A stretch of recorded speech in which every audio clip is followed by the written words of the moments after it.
Capítulo 4 – A Casa Transitória. Depois de viagem normal, através dos caminhos comuns, alcançamos nevoenta região, onde asfixiante tristeza parecia imperar incessantemente. De outras vezes, eu já atravessara sítios semelhantes, gastando apenas alguns minutos. Agora, porém, era compelido a longa marcha em sentido horizontal. Atendendo a imperativos da missão, o assistente Jerônimo procurava certa localidade sob dominação expressiva de Casa Transitória de Fabiano. Tratava-se de grande instituição piedosa no campo de sofrimentos mais duros, em que se reúnem almas recém-desencarnadas nas cercanias da crosta terrestre, a qual, segundo nos informou o chefe da expedição, fora fundada por Fabiano de Cristo, devotado servo da caridade entre amigos religiosos do Rio de Janeiro, desencarnado há muitos anos. Organizada por ele, era confiada periodicamente a outros benfeitores de elevada condição em tarefa de assistência evangélica junto aos espíritos recém-desligados do plano carnal. Na casa transitória, prosseguia Jerônimo, explicando-nos, prestaremos o auxílio que nos seja possível à organização e asilaremos em seguida os irmãos que nos cabe socorrer. Não fossem esses pousos de amor, tornar-se-ia muito difícil o nosso trabalho. Raramente encontramos companheiros carnais em condições de atravessarem semelhante zona imediatamente após a morte física. Quase todos permanecem estonteados nos primeiros dias. Se entregues à própria sorte, seriam fatalmente agredidos pelas entidades perversas ou habilmente desviados por elas do bom caminho de restauração gradual das energias interiores. Daí a necessidade desses abrigos fraternais, em que almas heróicas e dedicadas ao sumo bem se consagram às santificadas tarefas de amparo e vigilância. Após breve pausa, concluiu: além disso, teremos aí todo o equipamento necessário aos trabalhos que nos cumpre realizar. Curioso, guardei silêncio e esperei. Não se passou muito tempo, defrontava-nos casarão enorme em plena sombra. Nada que evidenciasse preocupação artística e bom gosto na construção, nem árvores, nem jardins em torno. A edificação baixa e simples mal se destacava no nevoeiro denso. Certo, percebendo minha estranheza, Jerônimo esclareceu. O nome do instituto, André, fala por si mesmo. Temos à frente a acolhedora casa de transição destinada a socorros urgentes. Embora seu assombro natural, é asilo móvel que atende segundo as circunstâncias do ambiente. Sofre permanentemente cerco de espíritos desesperados e sofredores, condenados pela própria consciência à revolta e à dor. Suas defesas magnéticas exigem considerável número de servidores e os amigos da piedade e da renunciação que aí atendem passam dia e noite ao lado do sofrimento. Todavia, o trabalho desta casa é dos mais dignos e edificantes. Neste edifício de benemerência cristã, centralizam-se numerosas expedições de irmãos leais ao bem, que se dirigem à crosta planetária ou às tarefas escuras, onde se debatem na dor seres angustiados e ignorantes em trânsito prolongado nos abismos tenebrosos. Além disso, a Casa Transitória de Fabiano, à maneira de outras instituições salvadoras que representam verdadeiros templos de socorro nessas regiões, é também precioso ponto de ligação com as nossas cidades espirituais em zonas superiores. Nesse instante, antes que Jerônimo pudesse prosseguir nos esclarecimentos, atingimos as barreiras magnéticas à distância de alguns metros do portão de acesso ao interior. Atendidos por trabalhadores vigilantes que sem hesitação nos ofereceram passagem, acionamos pequeno aparelho que nos ligou de pronto ao porteiro prestativo. Não decorreram muitos minutos e achamo-nos diante de figura respeitável. Não supunha que a instituição estivesse administrada por mãos sensíveis de mulher. A irmã Zenóbia, aparentando idade madura e aureolada de cabelos negros, proporcionava-nos informações vivas de sua energia e admirável capacidade de trabalho através dos olhos transbordantes de luz. Saudou-nos cortês, sem despender muitas palavras, passando imediatamente ao assunto que a nossa presença sugeria. Fui avisada ontem, disse bondosa, de que a missão chegaria hoje e rejubilamos com isso. Ao seu dispor, explicou-se Jerônimo com gentileza, este abrigo de amor e paz cooperará conosco, asilando-nos alguns tutelados convalescentes e por nossa vez desejamos ser úteis à casa de algum modo. Zenóbia envolveu-nos num sorriso de simpatia e acolhedora e após rápidos minutos de silêncio considerou: aceitamos o concurso, reconheço a presença de um grupo harmonioso e desde a semana finda aguardava ensejo não só para beneficiar a coletividade sofredora de abismo próximo, senão também a fim de socorrer certo irmão nosso muito infeliz. Trata-se de pessoa que me foi particularmente querida e que apenas agora foi encontrada em remota região de seres decaídos. Vencendo obstáculos, trouxemo-la para a vizinhança da casa, porém, o perigoso estado em que se encontra não nos autoriza a fornecer-lhe abrigo e sim proteção indireta. Já estabelecemos medidas em favor da remoção desse infortunado amigo para a zona da crosta, onde será brevemente internado em reencarnação expiatória com auxílio divino. Entretanto, precisarei pessoalmente da colaboração fraternal dos companheiros em benefício do transviado. Sem dúvida, atalhou Jerônimo desvanecido, teremos prazer.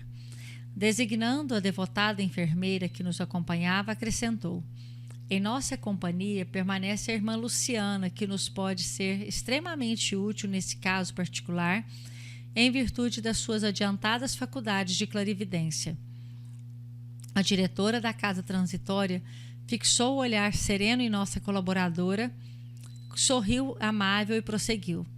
Bem lembrado, alguns irmãos, qual ocorre a esse a que me refiro, descem a tamanho embrutecimento moral que somente conseguem ouvir-nos a voz de modo imperfeito e não lhes sendo possível identificar-nos pela visão em face dos impedimentos vibratórios criados por eles mesmos, duvidam de nossa amizade e de nossos propósitos elevados de cooperação.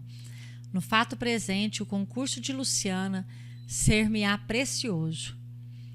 Não podia disfarçar o meu constrangimento ante aquele pormenor da conversação. Por que motivo a irmã Zenóbia, orientando instituição como aquela, necessitaria de nossa colaboração mormente no capítulo da clarividência mencionada? Porventura, não poderia também esquadrinhar os problemas de almas sofredoras e decaídas? Incapaz de sopitar a interrogação, observei admirado. Oh, quer dizer que os benfeitores daqui não podem ver quanto desejam? Foi o assistente Jerônimo quem veio ao meu encontro. Antes de tudo, André, falou compassivo, faz-se necessário considerar que a irmã Zenóbia, não obstante a sua extensa visão espiritual, terá razões íntimas para invocar a providência. Quanto ao mais, não devemos esquecer os imperativos da especialização. A resposta tiver efeito de ducha gelada. Arrependera-me de haver formulado a interrogação indiscreta. Completando, porém, o ensinamento, Jerônimo continuou. Se não, vejamos, o padre Hipólito consagra-se atualmente à interpretação das leis divinas, no serviço educativo àqueles que as desconhecem, enquanto a irmã Zenóbia atende a sofredores em massa nesta casa de amor cristão. Claro que poderiam exercitar a clarividência com benefícios generalizados para o próximo, mas com prejuízo manifesto dos deveres imediatos. Isso não ocorre com Luciana, que, pelo contato individual e intenso com os enfermos, durante muitos anos consecutivos, especializou-se em penetrar-lhes o mundo mental, trazendo à tona suas ideias, ações passadas e projetos íntimos em atividade beneficente. Se entrássemos nós outros de improviso em relação com a sua clientela, veríamos alguma coisa, embora não tanto e tão bem quanto pode ser observado por ela, em vista de suas dilatadas experiências. A seu turno, Luciana poderia de imediato interpretar os ensinamentos divinos e orientar esta casa de algum modo, mas não tanto e tão bem quanto o padre Hipólito e a irmã Zenóbia, considerando-lhes os vastos conhecimentos nesse sentido. Todas as aquisições espirituais exigem perseverança no estudo, na observação e no sentido aplicado, e devemos considerar que isso não infirma a necessidade de aprender sempre. O músico exímio poderá ser aprendiz incipiente da química, destacando-se mais tarde nesse campo científico, como se verifica na arte dos sons. Não alcançará, todavia, a realização sem gastar tempo, esforço e boa vontade. Aliás, o próprio mestre assegurou que o homem encontrará aquilo que procurar. Sorrindo de minha interrogação, que provocara ensinamentos tão rudimentares, concluiu: a busca de dons espirituais para a vida eterna não representa serviço igual à cata de objetos perdidos na crosta. Interveio a irmã Zenóbia, acrescentando fraternalmente: sim, não podemos edificar todas as qualidades nobres de uma só vez. Cada trabalhador fiel ao seu dever possui valor específico incontestável. A obra divina é infinita. Tornando-o ao primitivo rumo da conversação, prosseguiu: quando dispomos de clarividentes nos serviços de socorro ao abismo, em circunstâncias favoráveis, conseguimos resultados de preciosa eficiência. Os serviços dessa natureza, porém, são poucos em vista da multiplicidade das tarefas e raros se dispõem a servir nas paisagens escuras da angústia infernal. Luciana, chamada nominalmente à palestra, esclareceu que teria satisfação em cooperar e contou-nos que buscara desenvolver as faculdades de que era portadora a fim de socorrer noutro tempo o espírito de seu pai, desencarnado numa guerra civil. Tivera ele preponderância no movimento de insurreição pública e permanecia nas esferas inferiores, alucinado pelas paixões políticas. Depois de paciente auxílio, reajustara emoções, obtendo possibilidade de reencarnar em grande cidade brasileira, para onde ela mesma, Luciana, seguira também logo pudesse o genitor do pretérito organizar novo lar, restabelecendo-se a aliança de carinho e de amor, segundo o projeto por ambos estabelecido. Zenóbia ouvia com atenção. Percebendo, talvez, que a palestra tendia para o campo do personalismo direto, em minutos para os quais provavelmente a diretora da casa teria outros compromissos, Jerônimo interferiu na conversação e dirigiu-se a ela atencioso. Estamos satisfeitos, irmã, pela perspectiva de algum concurso amigo ao seu lado.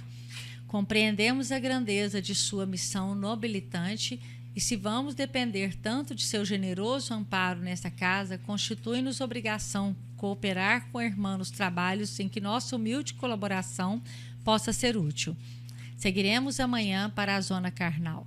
Entretanto, logo que nos seja possível trazer para sua companhia o primeiro irmão libertado, André e eu permaneceremos em trânsito entre a crosta e este abençoado asilo, enquanto Hipólito e Luciana se demorarão aqui, velando pelos convalescentes e colaborando junto da irmã nas tarefas imediatas.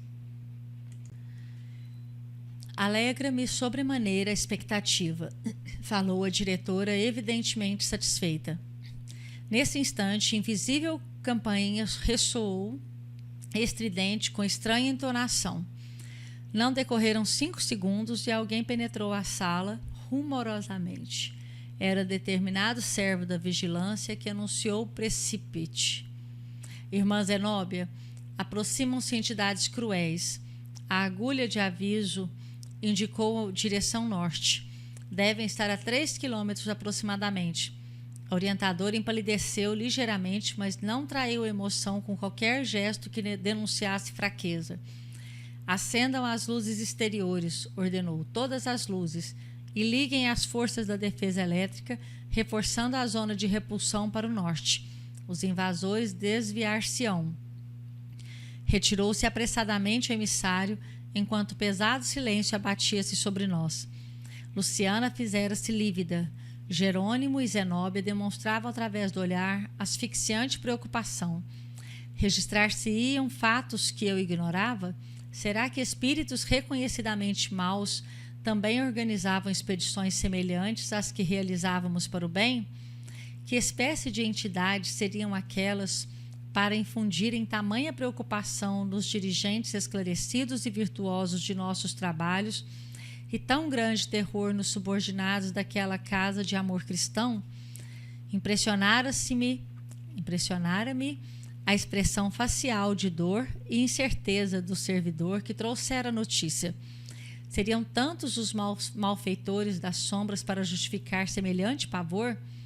Senti o raciocínio extremamente reduzido para comportar a imensidade das interrogações que me afloravam à mente. Através de minúscula abertura, notei que enormes holofotes se acendiam de súbito no exterior, como as luzes de grande navio assaltado por nevoeiro denso em zona perigosa. Ruídos característicos faziam-se sentir à nossa audição, informando-nos que aparelhos elétricos haviam sido postos em funcionamento. É lamentável, exclamou Zenóbia, com a manifesta intenção de restaurar-nos a tranquilidade, que tantas inteligências humanas, desviadas do bem e votadas ao crime, se consagrem aqui ao prosseguimento de atividades ruinosas e destruidoras. Nenhum de nós ousou dizer qualquer palavra. A diretora, porém, esforçando-se por sorrir, continuou. A tragédia bíblica da queda dos anjos luminosos em abismos de trevas repete-se todos os dias sem que o percebamos em sentido direto. Quantos gênios da filosofia e da ciência dedicados à opressão e à tirania! Quantas almas de profundo valor intelectual se precipitam no despenhadeiro de forças cegas e fatais! Lançados ao precipício pelo desvio voluntário, esses infelizes raramente se penitenciam e tentam recuo benéfico. Na maioria das vezes, dentro da terrível insatisfação do egoísmo e da vaidade, insurgem-se contra o próprio Criador, aviltando-se na guerra prolongada às suas divinas obras. Agrupam-se em sombrias e devastadoras legiões, operando movimentos perturbadores que desafiam a mais astuta imaginação humana e confirmam as velhas descrições mitológicas do inferno. Observando-me possivelmente a angústia íntima em face de suas considerações, irmã Zenóbia acrescentou: chegará, porém, o dia da transformação dos gênios perversos, desencarnados, em espíritos lucificados pelo bem divino. Todo mal, ainda que perdure milênios, é transitório. Achamo-nos apenas em luta pela vitória imortal de Deus contra a inferioridade do eu em nossas vidas. Toda expressão de ignorância é fictícia, somente a sabedoria é eterna. Por minha vez, gostaria de formular várias indagações, porém a expectativa fizera-se mais pesada. Alguns séculos, prosseguiu a diretora, de reencarnações terrestres constituem tempo escasso para reeducar inteligências pervertidas no crime. É por isso que os trabalhos retificadores continuam vivos, além da morte do corpo físico, obrigando os servos da verdade e do bem a suportar os irmãos menos felizes até que se arrependam e se convertam. Indefiníveis ruídos alcançaram-nos ouvidos e Zenóbia, pálida, calou-se igualmente. Em poucos segundos tornaram-se mais nítidos. Eram gritos aterradores, como se a curta distância devêssemos afrontar hordas de enraivecidos animais ferozes. Entre nós, Luciana parecia a mais atemorizada. Torcia nervosamente as mãos, até que, não lhe sendo possível suportar por mais tempo a inquietação, dirigiu-se à diretora da casa, suplicando: Irmã, não será conveniente endereçarmos fervorosa rogativa a Deus? Conheço os monstros. Tentaram muita vez arrebatar meu pai do sítio a que se recolhera. Zenóbia sorriu com benevolência e respondeu: já fiz meus atos devocionais de hoje, preparando-me para as ações eventuais do trabalho no decurso do dia. Aliás, minha amiga, nossa ansiosa expectativa em si mesma vale por súplica ardente. Decidamos, pois, qualquer problema a sobrevir, com resolução e confiança em nosso Pai e em nós próprios. A esse tempo, tornara-se enorme o vozerio. Pus-me assombrado a identificar rugidos estridentes de leões e panteras, casados a uivos de cães, silvos de serpentes e guinchos de macacos. Em dado momento, ouvimos explosões ensurdecedoras. Quase no mesmo instante, certo auxiliar penetrou o recinto e comunicou: atacam-nos com petardos magnéticos. A diretora resoluta ouviu serena e determinou: emitam raios de choque fulminante, assestando baterias. As farpas elétricas deviam ser atiradas em silêncio, porque as explosões diminuíram até a extinção total, percebendo-se que a horda invasora se desviara no outro rumo pelo ruído a perder-se distante. Respiramos aliviados. Estampou-se confortadora expressão na fisionomia de Zenóbia, que falou satisfeita.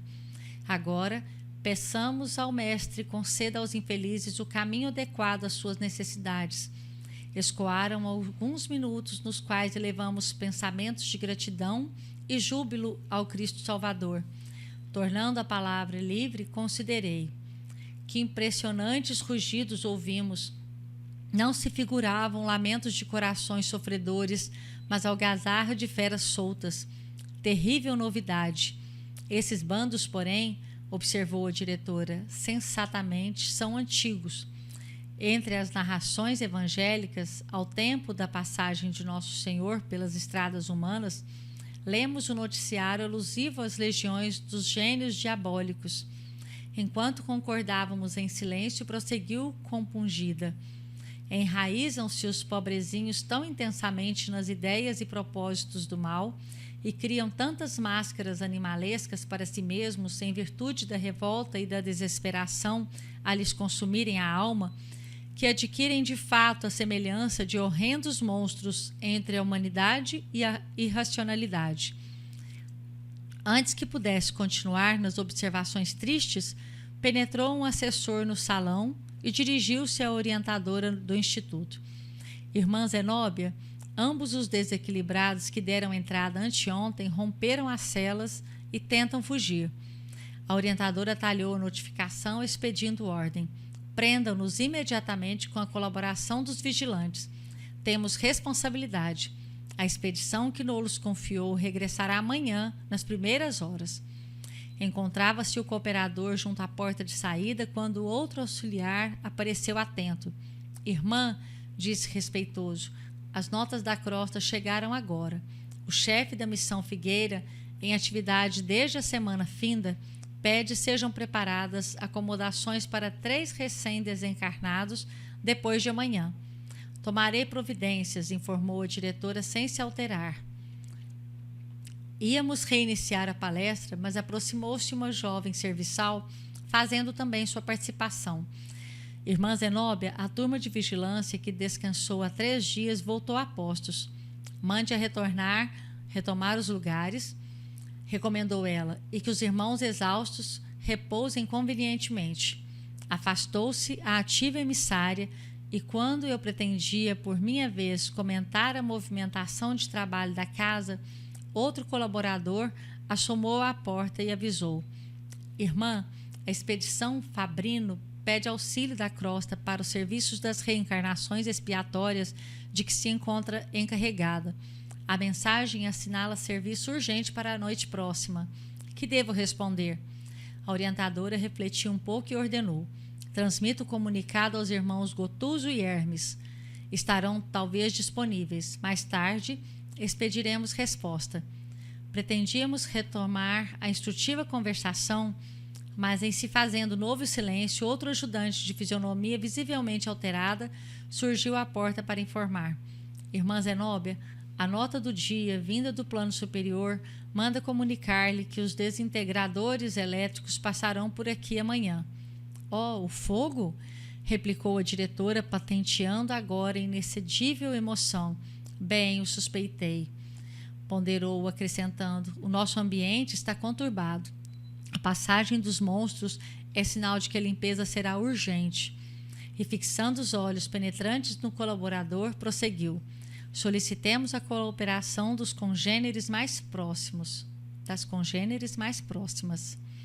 Precisamos apelar para o oratório de Anatilde e para a Fundação Cristo.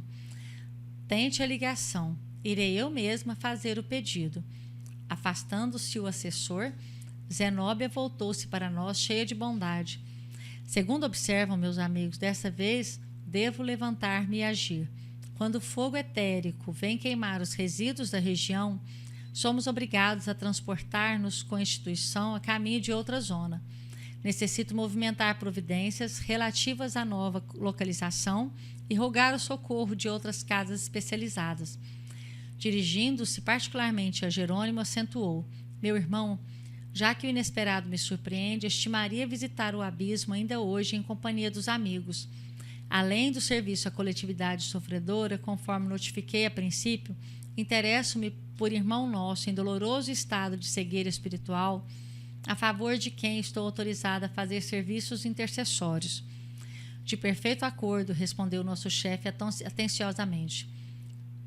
Depois de levar a efeito alguns sinais de chamada, a diretora da casa transitória de Fabiano confiou-nos ao cuidado de Heráclio, abnegado cooperador da instituição, e se afastou.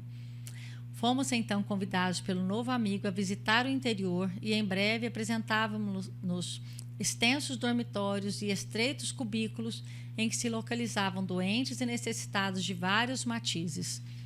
Atravessamos igualmente compridas salas de estudo e complicados laboratórios, notando-se que ali todo espaço era rigorosamente aproveitado. Em certo ponto da conversação, o delicado companheiro que nos acolhia, percebendo a curiosidade com que examinávamos a parte interna do edifício, erguido à base de substância singularmente leve, esclareceu: é tipo de construção para movimento aéreo. Muda-se sem maiores dificuldades de uma região para outra, atendendo às circunstâncias. E sorrindo, por isso é denominada casa transitória. Em breves minutos, o assistente Jerônimo era chamado nominalmente pela irmã Zenóbia para entendimento particular. Hipólito e Luciana solicitaram ingresso na sala consagrada, onde, conforme explicações de Heráclio, administradores, auxiliares e asilados daquele pouso de amor se reuniam habitualmente para os serviços divinos da prece. Interessado por minha vez nos trabalhos médicos do Instituto, indaguei quanto à possibilidade de encontrar algum colega que me fornecesse novos elementos educativos.